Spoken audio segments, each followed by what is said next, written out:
El pasaje que vamos a ver hoy en la carta a los Efesios parecería como si se nos permitiera mirar a través de una ventana espiritual directamente a la eternidad pasada y quedar maravillados al ver una de las más grandes escenas descritas en la Biblia.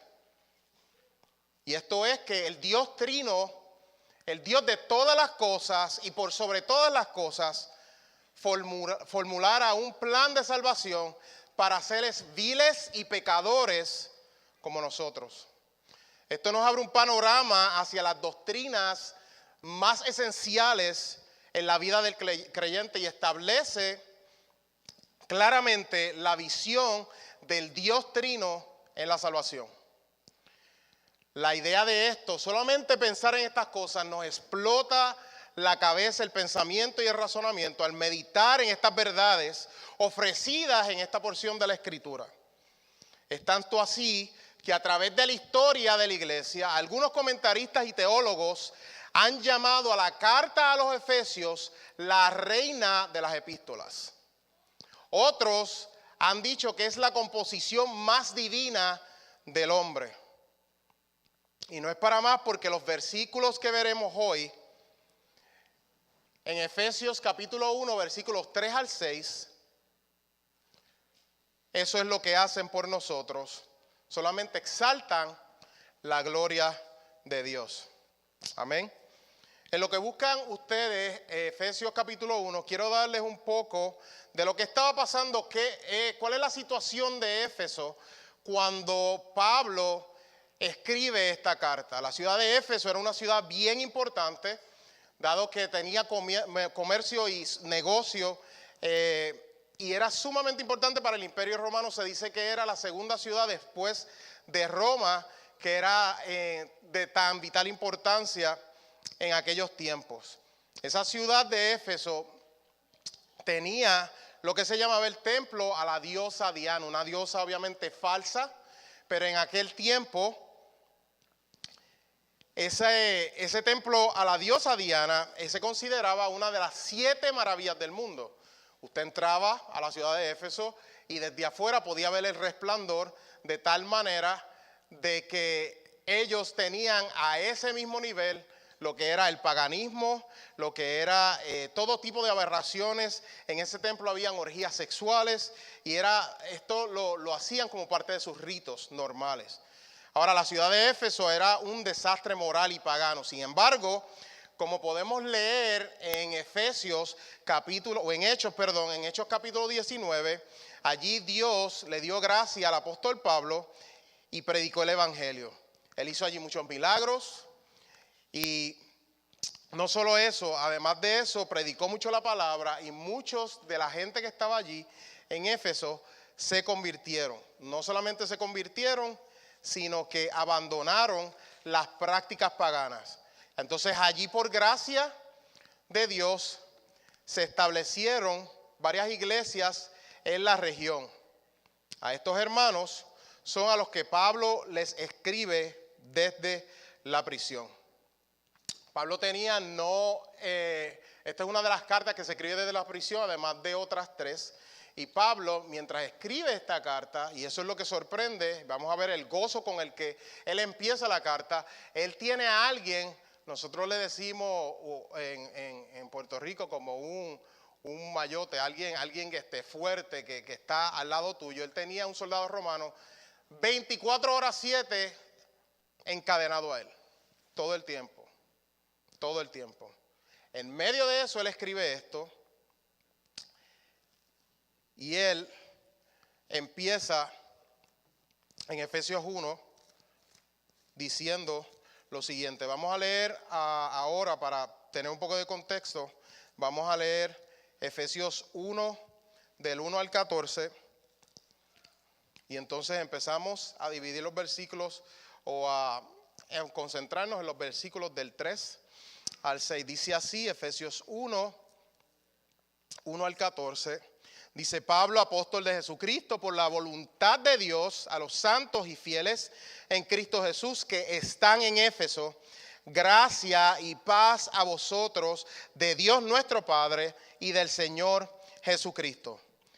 Bendito sea el Dios y Padre de nuestro Señor Jesucristo, que nos bendijo con toda bendición espiritual en los lugares celestiales en Cristo, según nos escogió en Él, antes de la fundación del mundo, para que fuésemos santos y sin mancha delante de Él, en amor, habiéndonos predestinado para ser adoptados hijos suyos por medio de Jesucristo, según el puro afecto de su voluntad, para alabanza de la gloria de su gracia, con la cual nos hizo aceptos en el amado, en quien tenemos redención por su sangre, el perdón de pecados, según las riquezas de su gracia, que hizo sobreabundar para con nosotros en toda sabiduría e inteligencia, dándonos a conocer el misterio de su voluntad, según su beneplácito, el cual se había propuesto en sí mismo de reunir todas las cosas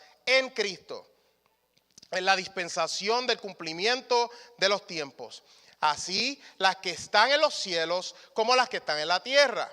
En Él, asimismo, tuvimos herencia, habiendo sido predestinados conforme al propósito del que hace todas las cosas según el designio de su voluntad, a fin de que seamos para alabanza de su gloria, nosotros los que primeramente esperábamos en Cristo.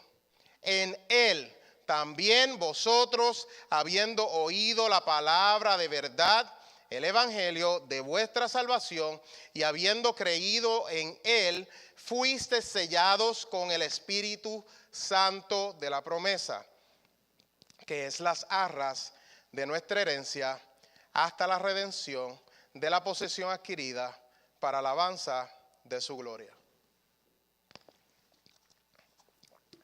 La razón por la que yo les leí el versículo completo o en la porción completa es porque si usted se va en el griego, en el original, desde el versículo 3 hasta el versículo 14, eso es una oración completa, sin parar. ¿Ok? Así que para su uso de estudio personal, yo les aconsejo o les digo que vean estas divisiones. En los versículos 3 al 14 lo que se ve es la Trinidad y la salvación del creyente. Es lo que tenemos en esta porción. Y esas 202 palabras en griego se dividen de esta manera. Nosotros no teníamos las divisiones antes, pero si lo vamos a dividir, vamos a ver en los versículos 3 al 6, se ve Dios el Padre planificó la iglesia. En los versículos 7 al 12, ustedes pueden ver que Dios el Hijo paga el precio por la iglesia. Y en los versículos 13 al 14, Dios el Espíritu Santo protege y asegura a la iglesia. Eso es para su uso personal. Hoy nos vamos a concentrar en lo que hace Dios el Padre solamente, versículos 3 a 6 en la salvación. Pero para conocimiento de nosotros, esta redención fue planificada por Dios el Padre, lograda por Dios Hijo y aplicada por Dios Espíritu Santo. Amén. Así que vamos a leer de nuevo nuestra porción. Versículos 3 al 6 dice: bendito sea el Dios y Padre de nuestro Señor Jesucristo, que nos ha bendecido con toda bendición espiritual en los lugares celestiales en Cristo. Necesito que presten mucha atención. Lo que hoy se va a dar aquí, no porque yo esté predicando, pero lo que se va a dar aquí son temas dogmáticos bien profundos. ¿Ok? Necesito que presten mucha atención. Estos son doctrinas lo que se va a enseñar. Hoy no se va a dar leche, se va a dar carne. Y si usted se siente incómodo con esas cosas, así es que aprendemos. Pero necesitamos entender estas cosas, mis hermanos. ¿Ok? Quiero que se fijen cada vez que dice en Cristo, cada vez que dice a Cristo, en el amado, todas esas cosas, necesito que se fijen en esas cosas. ¿Ok? Sigo leyendo. Versículo 4. Según nos escogió en Él, antes de la fundación del mundo, para que fuésemos santos y sin mancha delante de Él, en amor nos predestinó para adopción como hijos para sí mediante Jesucristo, conforme al beneplácito de su voluntad, para alabanza de la gloria de su gracia, que gratuitamente ha impartido sobre nosotros en el amado. Basados en esos versículos, los puntos que tengo para ver son el origen del plan de la salvación. El origen del plan de la salvación, eso es el versículo 3. Las bendiciones espirituales de la salvación, versículos 4 al 5. Y el objetivo final de la salvación, versículo 6. De nuevo, el origen del plan de salvación, versículo 3. Las bendiciones espirituales de la salvación, versículos 4 al 5. Y el objetivo final de la salvación, versículo 6. Ahora veamos nuestro primer punto. El origen del plan de la salvación, versículo 3. Dice, bendito sea el Dios y Padre de nuestro Señor Jesucristo, que nos ha bendecido con toda bendición espiritual en los lugares celestiales. Esa expresión, cuando empieza Pablo, esa palabra bendito, bendito sea el Dios y Padre de nuestro Señor Jesucristo, lo que Pablo está haciendo, que es lo que sorprende, porque esto es desde la prisión, él explota en alabanza. Eso es lo que él está haciendo. Es una declaración de doxología y alabanza. Esto, de hecho, se describe de los versículos 3 al 14, se describe en un himno de alabanza. Por eso es que empieza así. Esa palabra bendito en griego significa hablar bien de alguien. ¿Ok? Eso es lo que Pablo está haciendo de Dios. Con esta expresión, Pablo solo pretende llevar a los oyentes a alabar a la fuente de la salvación por las cosas que vienen de parte del Padre a continuación. Él está de antemano bendiciendo por las cosas que él ya sabe que vienen. ¿Ok?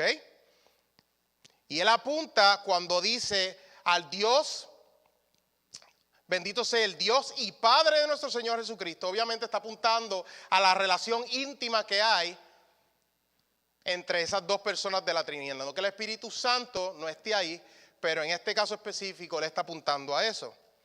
Y luego él sigue diciendo en el versículo 3, dice que nos bendijo, que nos ha bendecido, que nos ha bendecido.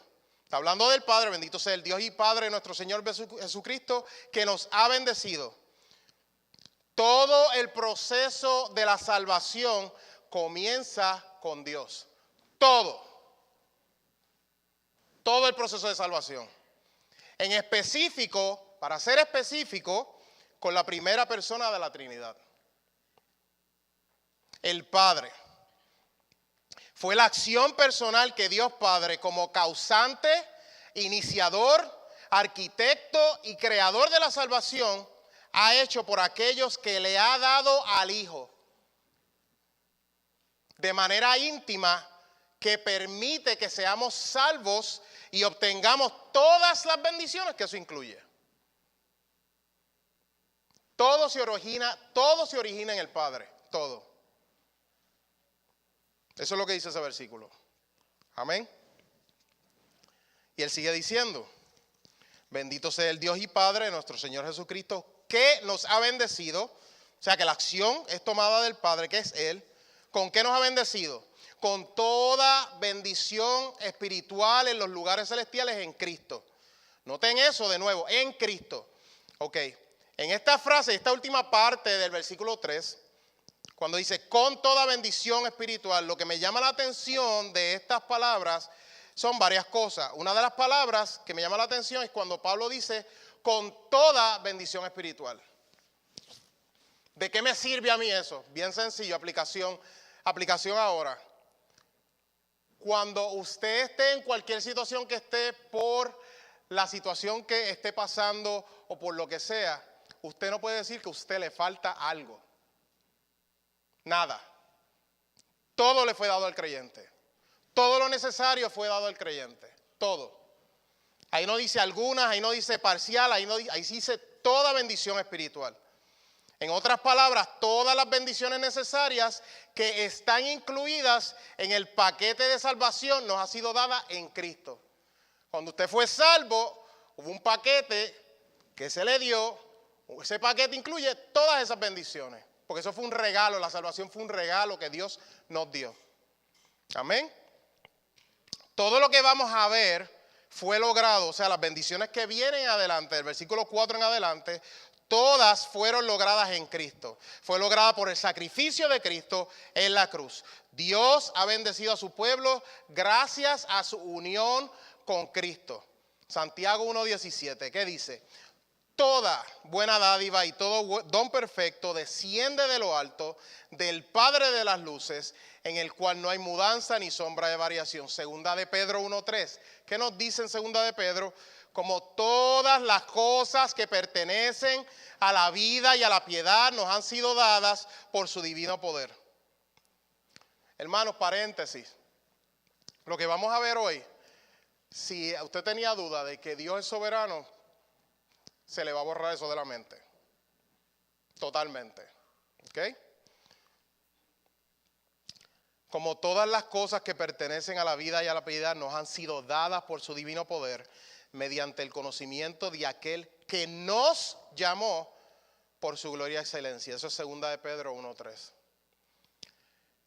Es solo para el beneficio de aquellos que son parte de su plan de redención que Cristo ha logrado todo esto. Los suyos han venido en arrepentimiento y fe para el perdón de sus pecados, confiando en lo que Él ha hecho por ellos. Esto es lo que ha pasado. Amén. Ahora, en la parte que vamos a entrar ahora, hermanos, yo necesito que presten más atención todavía. Ya nos vamos a poner un poquito más doctrinales, porque eso es lo que el versículo dice y eso es lo que vamos a discutir. Y necesito, el que se estaba durmiendo, despiértese, tómese un Monster o algo, un Red Bull, no sé, pero tiene que estar atento a lo que vamos a dar. Porque estas cosas, si usted las entiende, van a cambiar su vida para siempre.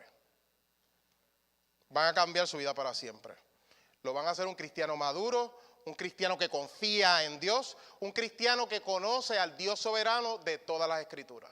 Amén.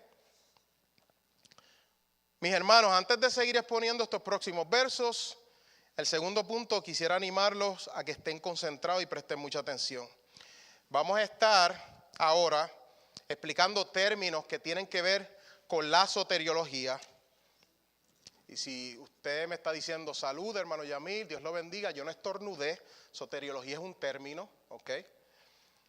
Vamos a ver términos que tienen que ver con la soteriología. La soteriología simplemente lo que significa es la doctrina teológica que enseña meramente sobre la salvación. Eso es lo que significa. Y en un momento dado, una de las razones por la que el pastor me dio la oportunidad de estar aquí es porque en algún momento, todavía no se sabe cuándo, eso como parte de lo que estamos haciendo para enriquecernos como iglesia, grupos comunitarios y otras cosas, este tema se va a dar en específico. Así que eso era parte del plan en hacer también esta predicación para que empecemos a mojar los pies en lo que se llama eso, soteriología. Acuérdense simplemente la doctrina que enseña sobre la salvación. Ahora, ¿qué términos incluyen lo que vamos a ver?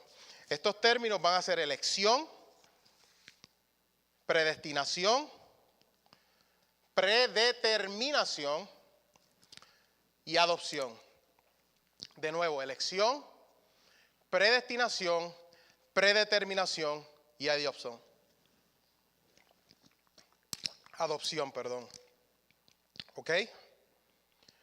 Por tanto, yo quiero ser responsable con aquellos hermanos que quizás no saben de estas doctrinas que vamos a ver, o que piensan que a lo mejor no sean bíblicas, porque hay hermanos que creen que estas doctrinas que se van a dar de la manera que se va a explicar, porque el versículo lo dice así, las explican, piensan que no son bíblicas. Sin embargo, es mi tarea exponer lo que se enseña en los próximos versos. Así que oramos al Señor para que el Señor nos dé el denuedo y la gracia para explicarlo correctamente. Aquí lo que se exalta simplemente en estos términos es la soberanía de Dios. Eso es todo lo que se exalta aquí. Y todo lo que Dios hace es bueno, por definición. Estos temas son de profunda bendición para el creyente que los aprende y los aplica en su caminar diario. Lo que está en juego aquí es la soberanía de Dios. William Perkins, un puritano, él dice, hablando de estas cosas y de la gente que piensa que cuando hablamos de elección, y la soberanía de Dios y cuestionan el carácter del Dios, él habla, dice, no debemos pensar que Dios hace algo porque es bueno y correcto, sino que es algo bueno y correcto porque Dios lo quiere y lo hace. ¿Entendieron eso? Al revés. Quien define lo que es bueno y correcto es Dios mismo, no es al revés. Stephen Charnock, comentando sobre la soberanía de Dios en elección, dice, la gran controversia entre Dios y el hombre es esta: ¿será Dios y su voluntad o la del hombre? Si la voluntad de alguien es superior a la voluntad de Dios, frustrando la voluntad de Dios, él no podría ser Dios. Por definición, pierde la soberanía. O sea, que si alguien piensa así, no me tiren con tomates, esa persona está ejercitando ateísmo o idolatría. Habiendo dicho todo eso, vamos a empezar al segundo punto. Las bendiciones espirituales de la salvación, versículos 4 al 5. Las bendiciones espirituales de la salvación. Y estos versículos, se da la razón de la alabanza de Pablo del versículo 3 que vimos antes, en consecuencia de lo que vamos a ver ahora. Dice, según nos escogió en él, antes de la fundación del mundo, para que fuéramos santos y sin mancha delante de él. En amor nos predestinó,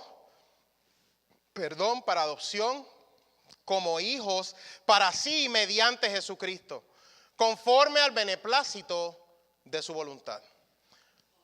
La palabra elección significa tomar, escoger o seleccionar algo para sí mismo. Eso lo hacemos todos los días, nosotros elegimos todos los días. Obviamente no a este nivel, pero todos entendemos que es escoger una cosa de la otra. Eso es elegir algo. Ahora, la elección divina significa que Dios escoge a algunos para salvación y a otros los pasa por alto.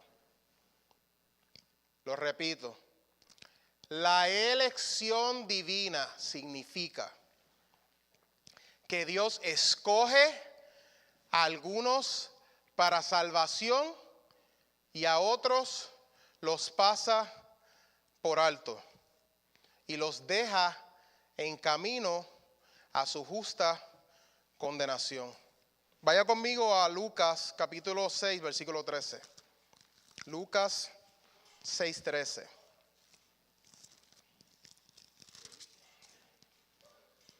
Lucas 6:13. Dice, y cuando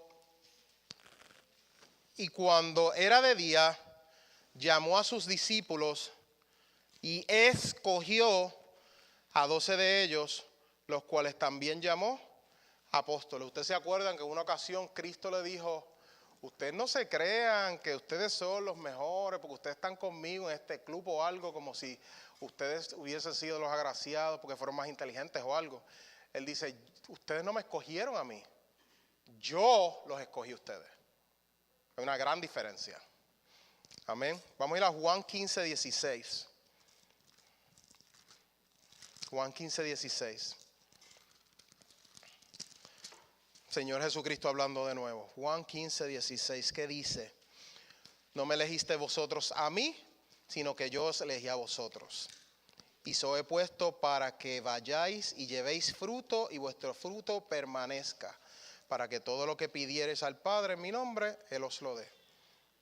Claro, ¿verdad? Cristo escogió, no los apóstoles, a él Cristo escogió sus apóstoles. Ahora, esta elección, son varias cosas que vamos a aprender de esta elección. Esta elección es incondicional. Incondicional, eso no son palabras grandes, mis hermanos. Incondicional significa que no hay nada en el elegido que Dios haya visto para escoger a esa persona. Nada especial. Como dijo una persona, un youtuber famoso del canal que se llama Soteriología, en inglés Soteriología 101, Leighton Flowers. Él dice que es elección se basa como si tú fueras al supermercado y tú tienes diferentes tipos de carne y tú tienes carnes que son prime o especiales, que ese es el mismo tipo de elección que Dios hizo. Eso no es lo que dice la Biblia. Eso no es lo que dice la Biblia. Porque si esa elección fuera así, les pregunto, ¿pudiera alguien decir que yo fui más inteligente o mejor que otra persona? Claro que sí, porque fue por lo que yo tenía, pero eso no es la elección que hace Dios. La elección de Dios es incondicional. Dios nunca basa su selección en lo que el hombre piensa, dice, hace o es. Esto es distinto a las elecciones que nosotros tenemos. En las elecciones regulares de la política, nosotros, los políticos, empiezan a hacer la mercadería de ellos, que yo voy a hacer esto, voy a hacer lo otro, dicen un chorro de embuste, dicen lo que van a hacer y entonces, de acuerdo a eso, es que uno vota por ellos, ¿verdad? Eso es lo que hace. Pues Dios no hizo eso. Dios no vio nada en nosotros que sea meritorio para escogernos a nosotros. Hermano Yamil, pero ¿y por qué lo hizo? Eso es secreto de él. Nadie sabe por qué Dios hizo eso. Simplemente nos escogió en su soberanía. Ahora, esta elección es soberana. Y esta elección, o escuchen, no contradice ni niega la responsabilidad del hombre de arrepentirse y confiar en Cristo como Salvador y Señor. Pero ¿y cómo es eso, hermano Yamil? Ok, Dios hizo la elección desde antes de la fundación del mundo, pero a la misma vez Él llama a todos los hombres al arrepentimiento. ¿Eso es contrario? No, eso corre a la par. Una cosa corre por la otra. Eso es lo que la Biblia enseña, las dos cosas. Y antes de que alguien me diga, ¿verdad? Porque yo sé, no es que esté algo que no se conozca. Esta es una de esas doctrinas, ¿verdad? Que es quisquillosa para mucha gente. Pero si escogió a uno y otros no, eso es doble predestinación o doble elección. No. Yo dije ahorita que escogió a unos y a los otros los dejó en el camino que ellos querían caminar. ¿Ok? Con sus propios pies, ellos quieren ir al pecado, se gozan en el pecado, como todos nosotros estábamos haciendo antes. Ninguno de nosotros buscó a Dios. Nadie.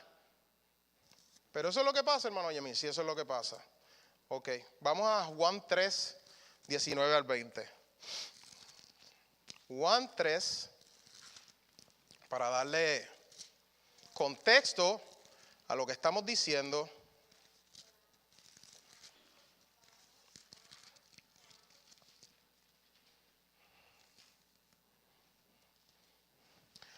Juan 3 es uno de esos capítulos magníficos que tiene la palabra, la escritura de los evangelios, porque Juan 3 explica en cuanto a la soberanía de lo que pasa en la salvación. Aquí en Juan 3, Cristo está hablando con Nicodemo y Nicodemo le hace un par de preguntas. Él viene por la noche y Cristo le dijo, es necesario que tú nazcas de nuevo, y él le dijo, pero ¿y cómo es posible que yo nazca de nuevo? ¿Y cómo pasa esto? ¿Se supone que vaya yo al vientre de mi madre? No. Y él le dijo que tienes que nacer del agua y del espíritu, y entonces eso es lo que sucede. Este es el contexto de Juan, capítulo 3, hablando con Nicodemo. Y en un momento dado, Cristo hablando a Nicodemo en el versículo 19, Él dice, y esta es la condenación, que la luz vino al mundo, y los hombres, escuchen, los hombres amaron. Hermano, cuando nosotros pecábamos, nosotros no pecábamos a regañadientes. No pecábamos a regañadientes. Hay gente que yo sé y conozco que me ha dicho, yo si iba a ser un pecador, yo iba a ser el mejor pecador que podía ser. Lo hacemos gozándonos en el pecado. Y esto mismo es lo que dice aquí. La condenación, que la luz vino al mundo y los hombres amaron más las tinieblas que la luz, porque sus obras eran malas. Porque todo aquel que hace lo malo aborrece la luz y no viene a la luz para que sus obras no sean reprendidas.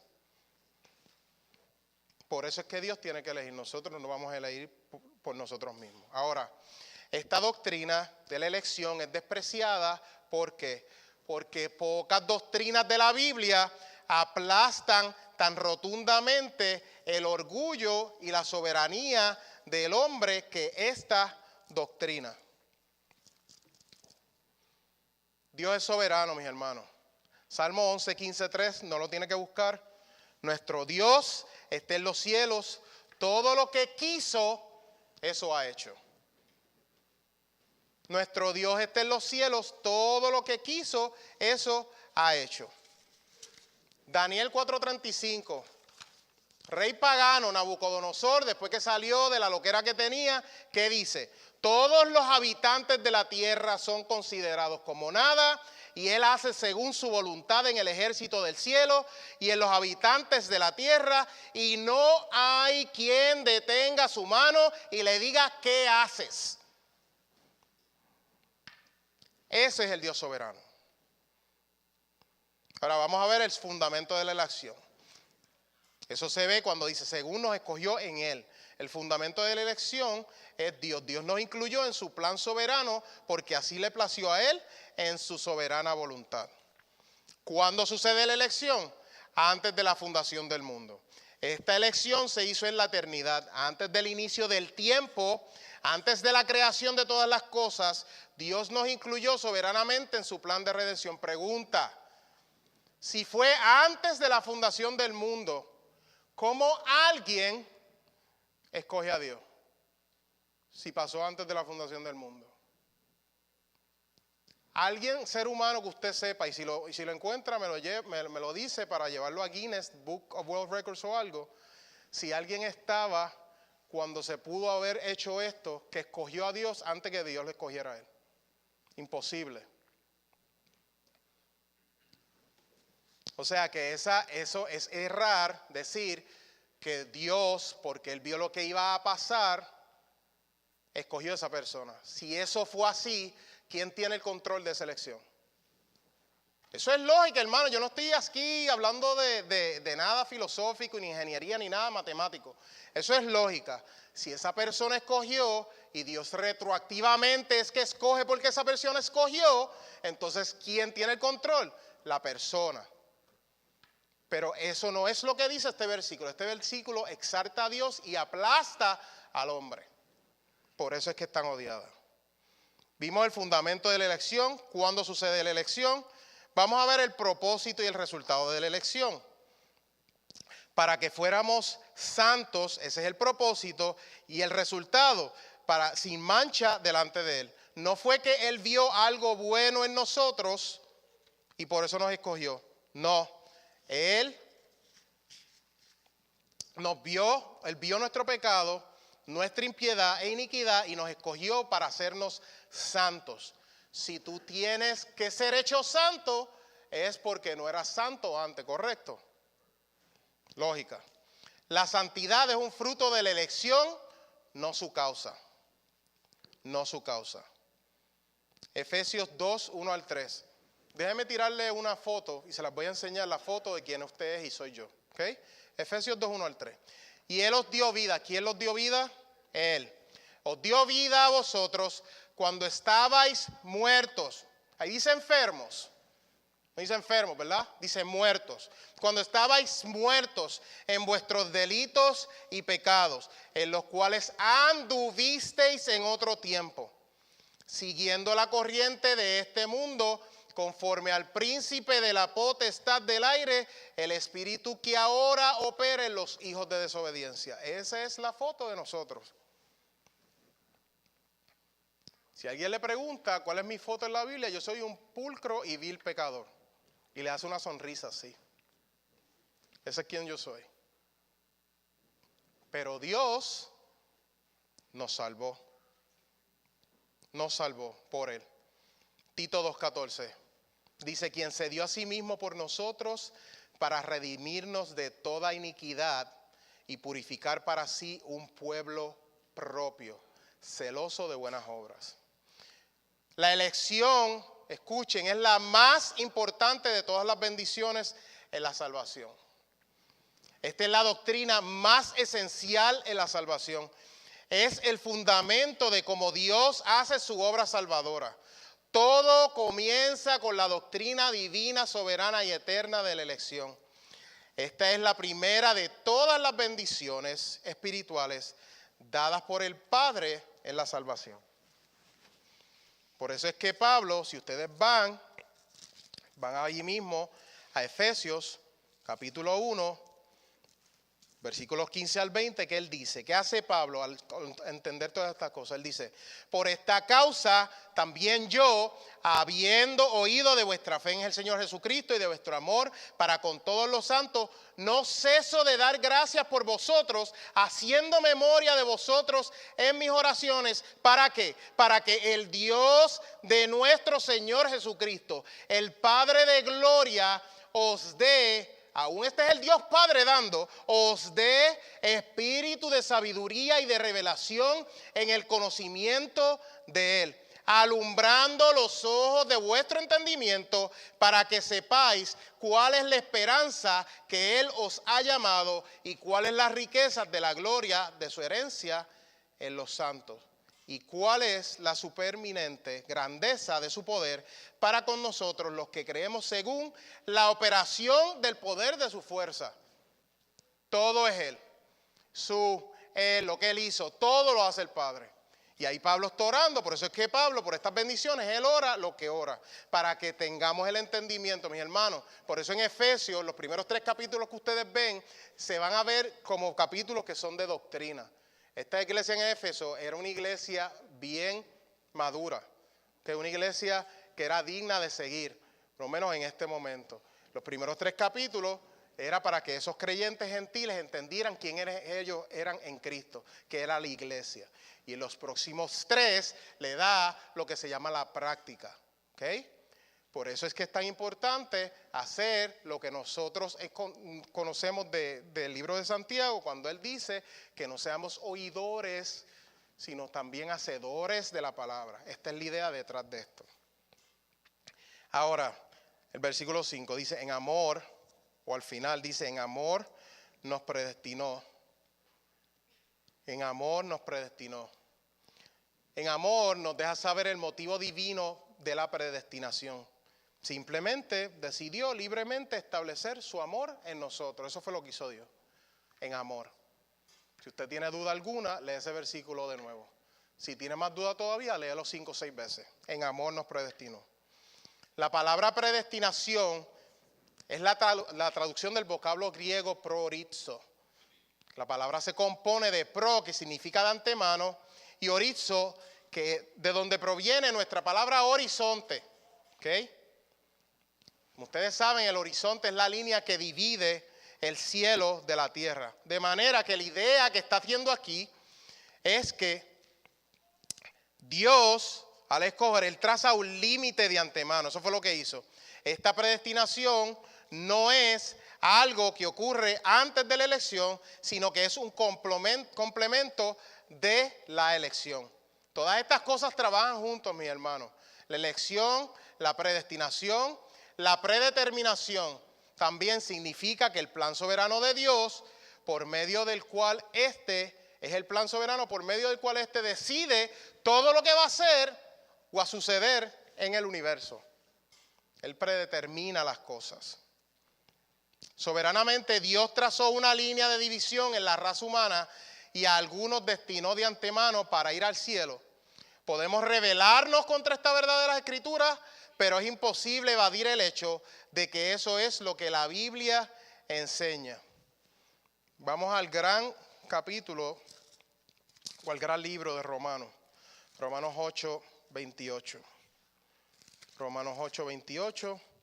No los conocemos de corazón, pero vale la pena repasarlo para que tengamos estas cosas frescas en nuestra mente. Romanos 8, 28 dice, y sabemos,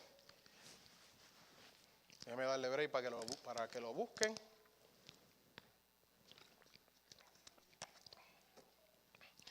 Dice, y sabemos que los que aman a Dios, todas las cosas les ayudan a bien. Esto es, a los que conforme a su propósito son llamados. Porque, escuchen, Presten atención, porque a los que antes, no ahora, antes conoció, también los predestinó para que fuesen hechos conformes a la imagen de su Hijo, para que Él sea el primogénito entre muchos hermanos. Y a los que predestinó, a estos también llamó, y a los que llamó, a estos también justificó, y a los que justificó, a estos también glorificó. Por eso se llama esto la gran cadena de la salvación, el orden o el ordo salutis, el orden de la salvación, que es inquebrantable. Inquebrantable. Ahora, que sigue diciendo, dice, para adopción como hijos para sí mediante Jesucristo. Aquí comenta el pastor Sugel Michelén, dice, en el tiempo de Pablo no se solían adoptar bebés, sino personas adultas. Si un hombre rico no tenía herederos, buscaba una persona que fuese digna a quien dejarle toda su herencia y lo adoptaba como su hijo. Esto era, aún le pasaba a esclavos también, ¿ok? De inmediato, esa persona tenía derecho sobre todos los bienes del hombre rico. Esto es lo que Pablo tiene en mente cuando habla aquí de adopción.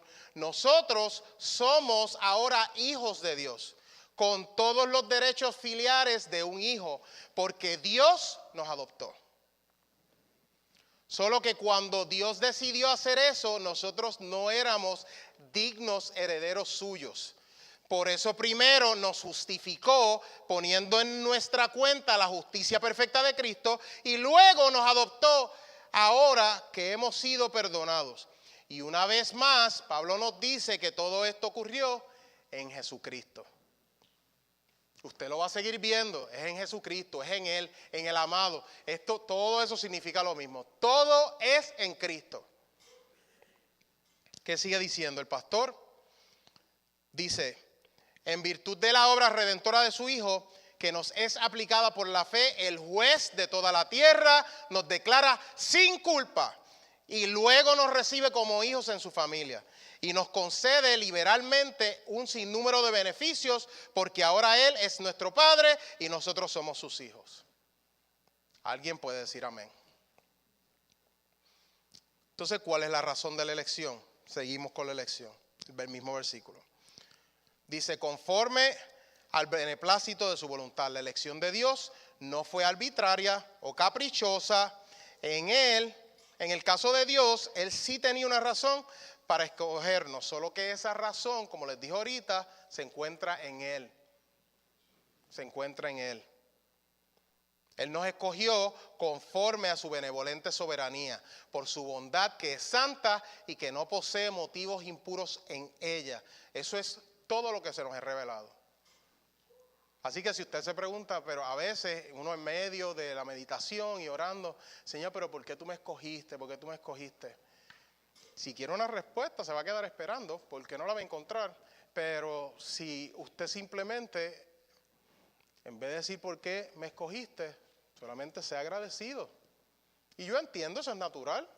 Uno lo hace, uno con tanto, uno ve la vida pasada y dice y uno ve las cosas increíbles que uno hizo en cuanto al pecado. Pero mira, Dios lo escogió. Simplemente, ¿qué podemos hacer? Alzar las manos y darle gracias al Señor. Eso es lo único que podemos hacer, rendirnos ante su voluntad. Ahora, vamos a pasar al último punto. El último punto lo vemos en el versículo 6.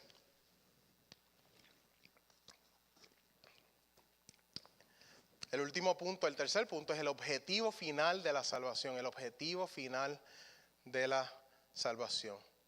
Versículo 6 dice, para alabanza de la gloria de su gracia, que gratuitamente impartido sobre nosotros en el amado.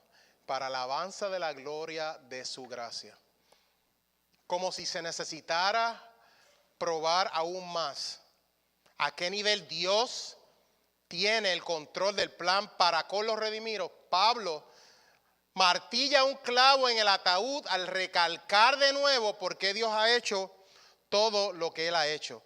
Y esta es la razón más grandiosa por la cual un ser humano puede vivir, para alabanza de la gloria de su gracia. El pastor Sugel de nuevo comenta dice, la meta final hacia la cual se mueve todo lo antes dicho es el reconocimiento en adoración, eso es alabanza, de la excelencia divina, eso es gloria, manifestada en favor de los indignos, eso es gracia. Como bien señala Hodge, el propósito de la redención es exhibir la gracia de Dios de una manera tan eminente que llene todos los corazones de sobrecogimiento y todos los labios de alabanza. Ese es el final, hermano.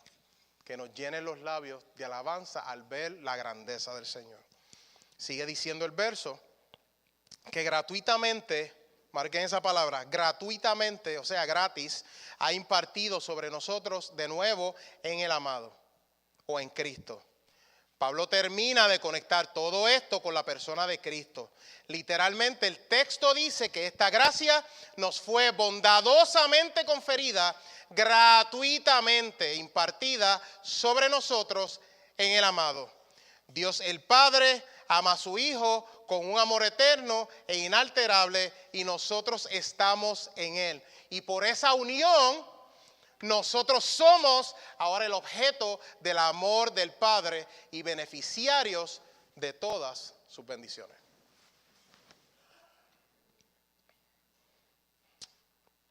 Beneficiarios de todas sus bendiciones. En conclusión, habiendo visto lo que hemos visto de la gracia soberana de Dios, de que Él escoge, predestina, predetermina, adopta, todas esas cosas. Y lo que vimos en estos versículos anteriores,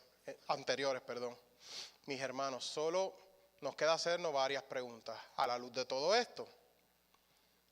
Y quiero que mediten en esto fuertemente, que a veces con nuestra pecaminosidad se nos escapan estas cosas más importantes. Esta es la pregunta. ¿Acaso existe un privilegio más grande que ser cristiano? Se la repito de nuevo. ¿Acaso existe un privilegio más grande que ser cristiano? Otra pregunta. ¿Habrá algo que sea más glorioso que conocer a nuestro Señor Jesucristo y tener nuestra vida escondida en Él? A manera de poder adoptar y poder ver cómo estas cosas no funcionan a nosotros, porque debemos conocer estas cosas. Todos los problemas que usted tiene en la vida, a mí no me importa lo que sea. No importa si usted no tiene dinero, se está muriendo, tiene lo que sea, tenga enfermedad, no importa.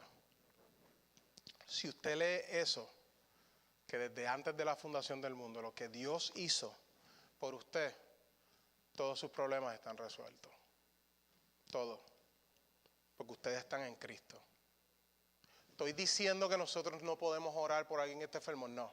¿Estoy diciendo que nosotros no nos debemos preocupar por el hermano que no tiene? No.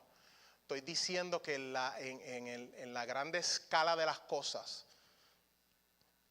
si miramos bíblicamente a las cosas, el problema más grande que nosotros teníamos fue resuelto. Que fue que Dios fuera nuestro enemigo.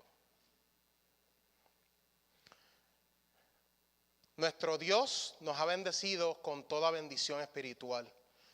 Nosotros somos ahora los beneficiarios de las riquezas de su gracia. Somos coherederos. Yo quiero que escuchen esto porque esta es la posición nuestra en Dios, específicamente en Cristo, que Cristo somos un regalo del Padre hacia Cristo. Cristo nos redime y el Espíritu Santo nos sella. Que de hecho, quiero decirle algo. El que piense que después de leer estas cosas, la salvación se puede perder, no sé qué más decirle. No sé qué más decirle. Porque usted lo que está diciendo es que si la salvación se pierde, quiere decir que todo lo que están diciendo, no lo dicen a viva voz, pero esto es lo que se están diciendo mis hermanos, usualmente son arminianos y qué sé yo, pero esto es lo que se está diciendo. Dios lo eligió a esa persona, lo predestinó, lo adoptó a la familia, le dio todas las bendiciones que describimos ahora, pero en algún momento esa persona tiene el poder para salir de todo eso. Y en Romanos 8, un versículo bien conocido, ¿quién nos separará del amor de Dios que es en Cristo Jesús, Señor nuestro? Ahí describe un montón de cosas, ¿Quién nos separa? No, pero yo me puedo separar. Hermano, por favor. El problema es que pensamos que nosotros nos podemos vilmente, con la pecaminosidad que nosotros tenemos, como yo he oído a personas que dicen, por eso es que yo no peco, para no perder mi salvación. Hermano, eso es errado. Eso es imposible. Sin embargo, esta doctrina es la que nos hace descansar porque todo está en Él. Y si Él me escogió, Él me va a mantener ahí. Punto, se acabó. Yo no tengo nada que decir con eso. Nada. Ahora sigo para terminar. Nuestro Dios nos ha bendecido con toda bendición espiritual. Nosotros somos ahora los beneficiarios de las riquezas de su gracia. Somos coherederos de Dios juntamente con Cristo. Y algún día entraremos en el disfrute pleno y eterno de esa herencia. Y todo esto porque Dios de pura gracia nos amó cuando no había nada digno en nosotros que nos hiciera merecedores de ese amor. Oremos y meditemos en estas verdades para que de manera real podamos vivir lo que se nos dice en el Catecismo Menor de Westminster. El fin principal de la existencia del hombre es glorificar a Dios y gozar de Él para siempre. Por último, para aquellos amigos que no caen en este tipo de renglón de ser salvos. Usted está preguntando, usted está diciendo a sí mismo, pero si Dios elige, pues yo no tengo responsabilidad. Le dije que la responsabilidad de elección corre junta. Número uno no sabe quién es elegido. Y número dos, la responsabilidad primordial del hombre es responder al Evangelio. Si usted está aquí y usted sabe que lo que hace es o jugando a venir a la iglesia, o jugando a que yo creo, que no sé, que si esto, que si lo otro, usted tiene que estar seguro de quién es en Cristo. Porque ¿cuáles son las consecuencias? Si usted se muere sin arrepentirse y poner su fe en el Cristo de la gloria, lamento decirle que usted va a terminar en un infierno eterno. Y que la ira de Dios está puesta sobre usted ahora mismo. Pero eso no tiene que ser así, porque la palabra nos dice que la salvación, el día de la salvación es hoy. Usted puede venir a los pies de la cruz está abierta. Cristo sigue siendo el Salvador de hace 2000 años atrás. Y Él, si usted pone su fe y su arrepentimiento, su fe en Él y en arrepentimiento, usted puede ser salvo. Eso es lo que la palabra nos dice. Amén, oremos. Señor, gracias por estas cosas, gracias por darnos la oportunidad de poder compartir estas cosas, que meditemos en ellas y aquellos amigos que no son convertidos, que no son parte de tus hijos, Padre, que tú los traigas, que tú le des la salvación, le des la fe, le des la gracia, para que vengan a tus pies y se rindan, que por sobre todas las cosas, Señor, tu pueblo, Señor, que tú llamaste, te pueda glorificar y levantar tu nombre para la gloria de tu gracia, y que eso lo podamos hacer ahora y en un futuro cercano que lo hagamos para siempre. Gracias, Señor. Amén.